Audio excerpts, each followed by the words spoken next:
Day for animal lovers in Omaha.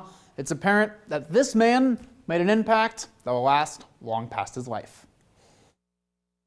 He was just a down-to-earth animal guy. Jim was first and foremost an animal guy. If you knew Jim Fowler, you knew the man loved animals. But you didn't need to personally meet him to figure that out. Fowler, alongside his co-host Marlon Perkins, brought their love of wildlife to the whole world with their show, Wild Kingdom. They were way, way ahead of their time. The show wasn't just entertaining. Former director of Henry Doorly Zoo, Lee Simmons, says Fowler helped educate people all around the globe about habitats and the need to protect them.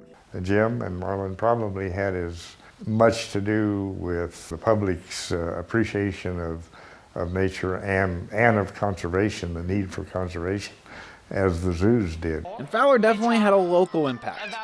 He was the driving force behind Wildlife Encounters, a Gretna-based nonprofit that teaches kids about animals.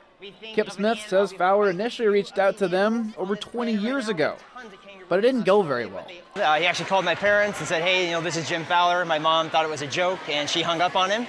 Eventually, they reconnected, and Fowler was on the organization's board of advisors until he passed away Wednesday. His passion and what he did for animals and wanting to experience that for other people, I think he reached millions and millions of people, and hopefully that legacy will live on to teach more kids like today that we're going to talk about wildlife conservation. Fowler's memory for those who knew him typically invokes a smile and a laugh. He was also known for keeping a few bugs on him on a regular basis. Jim would like to put them in his pockets and then bring them out to surprise the kids. One day he went to a fancy dinner after the program and forgot he had a bunch of cockroaches in his pocket, and they crawled out all over him while he was having dinner. He was certainly a character. Now, Simmons also told me that Wild Kingdom set the table for many shows that you can now find on channels like Animal Planet. In the studio, John Kipper, 3 News Now.